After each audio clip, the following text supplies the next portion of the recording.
Eh bah c'est pas trop tôt, enfin, les iPhone 12, merci. Bonjour à tous et bienvenue en Tech Break, votre rendez-vous hebdomadaire par 01net.com. Et pour l'actualité de la semaine, c'est Apple qui régale. On a enfin la date de la keynote pendant laquelle les nouveaux iPhones seront annoncés. Le mardi 13 octobre à 19h. Sur l'invitation en anglais, on peut voir écrit High Speed, en français c'est accrochez-vous, alors deux possibilités. Soit cette petite référence à la vitesse veut mettre en avant la 5G et la rapidité des nouveaux iPhones, ou alors Apple lance la iFusée avec le projet d'aller sur Mars plus vite qu'Elon Musk.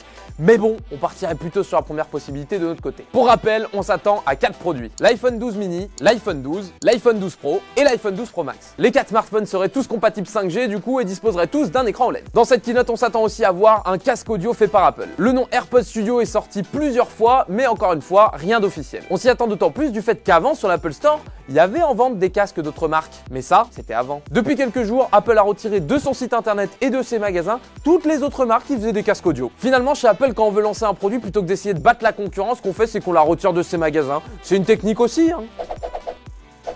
Et le chiffre de cette semaine, c'est 15 841. C'est le nombre de malades du Covid qui a oublié de comptabiliser le Royaume-Uni. Voilà, vous oubliez vos clés, bah eux, ils oublient de comptabiliser 15 841 personnes, ça peut arriver. Et là, vous allez me dire, Jordan, je m'en tape. Quel rapport avec la tech? Cette erreur de calcul, elle est due à Excel. Ce beau tableur sur lequel tu te rappelles deux formules apprises au collège, il y a fort longtemps. Comme vous le savez tous, je n'en doute pas, il y a un nombre limite de lignes et de colonnes sur Excel. 1 48 576 lignes et 16 384 colonnes. Sauf qu'au Royaume-Uni, ils ont choisi un format où tu peux pas écrire plus de 65 000 lignes. Du coup, les lignes d'après, bah ça ressemblait un peu à ça. Alors vous vous en doutez, il y a eu quelques critiques suite à ça, ça paraît cohérent. Au Royaume-Uni, on sent qu'il y a un peu de laisser aller, c'est comme si nous, pour la vidéo, bah on faisait ça, tu sais quoi Thomas, enlève le fond vert, dézoome, et puis moi j'y vais, allez. Et place au concours, la semaine dernière on vous offrait votre pack de LED Nanolive, vous avez été ultra nombreux à participer mais c'est Sherman qui l'a gagné, bravo à toi, va voir ton commentaire pour voir comment récupérer ton pack de LED Nanolive. Et cette semaine on vous offre le Razer Kraken X, c'est celui-ci, il a une isolation de bruit qui est folle d'ailleurs, j'entendais plus rien. Pour participer, c'est très simple, vous le demandez dans les commentaires, il faut être abonné à notre chaîne YouTube, on fait un petit tirage la semaine prochaine.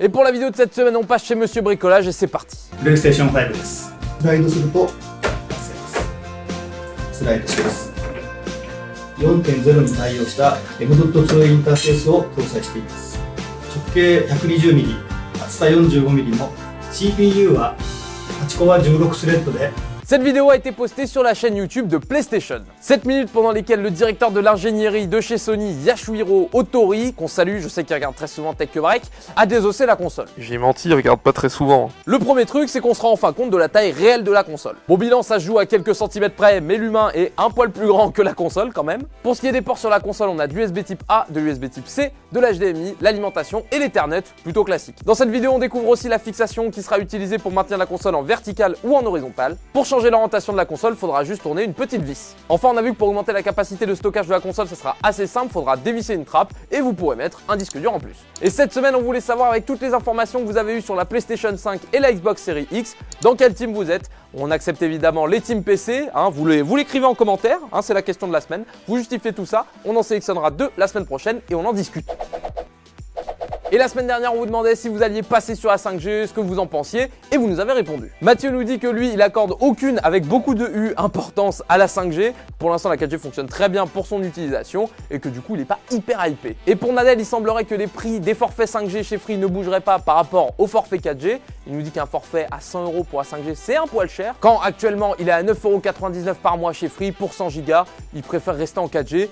Et ça peut se comprendre. Et c'est la fin de cet épisode de Tech Break. Merci à vous tous de l'avoir suivi. Et merci Julien Lepers, on nous salue. La Creuse qui nous regarde. Si l'épisode vous a plu, vous y pensez, ça nous fait super plaisir de voir vos petits pouces bleus, vos commentaires qu'on lit tous. Et surtout, abonnez-vous pour rater aucune vidéo de la chaîne, c'est important. Et moi, je vous donne rendez-vous ici la semaine prochaine. C'est un salut!